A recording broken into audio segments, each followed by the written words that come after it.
Black people, you have one job to do moving forward, is to seize and capture political power.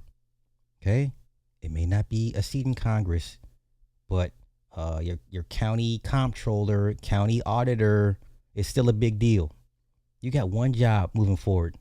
It's not to get rich. It's not to get certifications. No, get some political power.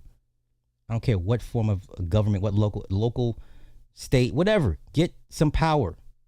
You got one job. We're past trying to get rich. Fuck all of that.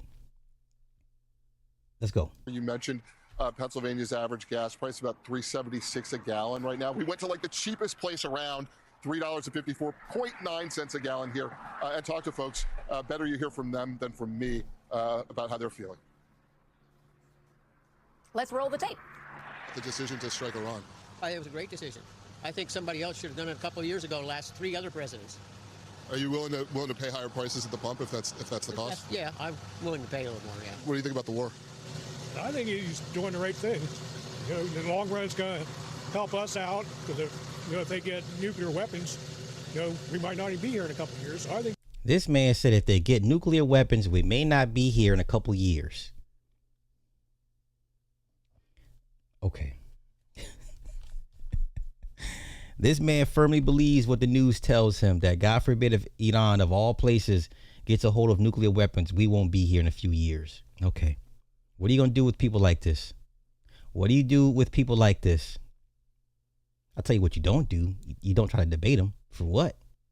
He believes if Iran gets access to nuclear... I've been hearing that since I was a kid. That's 40 years. 40 years we've been told Iran has or is close to having nuclear capabilities. I've been hearing this for 40 years, y'all. 40 years. Okay. Let's continue. he's doing a good job. Is it worth a rise in the price of gas? I think so. What do you think about the U.S. decision to go into Iran?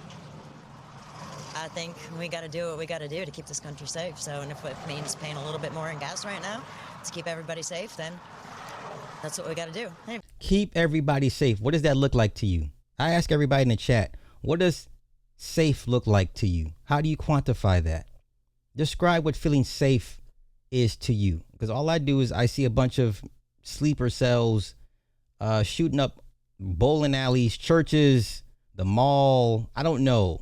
Every place I like to go and frequent, there's another place like it in another state getting blown to bits. So I'm not sure what does feeling safe look like, sound like.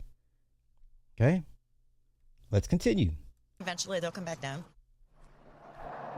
And Kelly, most of the people we talked to were supportive of the war and willing to pay the higher gas prices for the war. Some of them because they believe in the goals of the war, others because they trust. So their gas in Pennsylvania is $3.54. I don't know what that is. I'm used to paying anywhere between $4.50 to $5. And at one time it went down to like $3.50 2 or 3 months prior.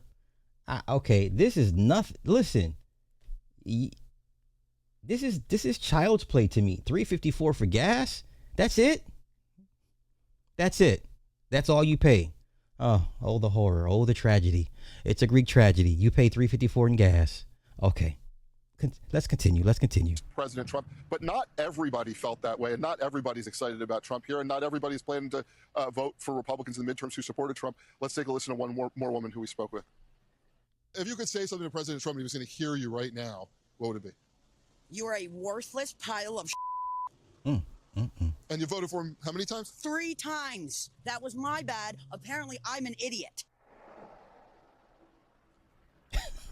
So not Lots of everyone is thrilled personality with there, President John. Trump, as Lots you of heard, Kelly. personality. Yes. Yeah. Right. Not everyone's thrilled with him. That was a voter who voted for him 3 times. She went on to talk about the gas prices. She went on to talk about the war, about not supporting the idea of us, basically going around the world. So a lot to process there. But this is going to be the real pressure test for President Trump and Republicans in the midterms. Is how many of the people who voted for him are A, sticking with Republicans, and B, going to show up in the midterms. And I think that's still an open question here, just several months out from those midterms, Kelly. Nothing is as valuable as actually going to where the people are and asking them what they think. So thank you for making. Okay. Once again, white America, middle white America, they don't know what to do. They've never been in a predicament like this before. Us black folk, this is nothing to us. It's a Sunday for us. Okay?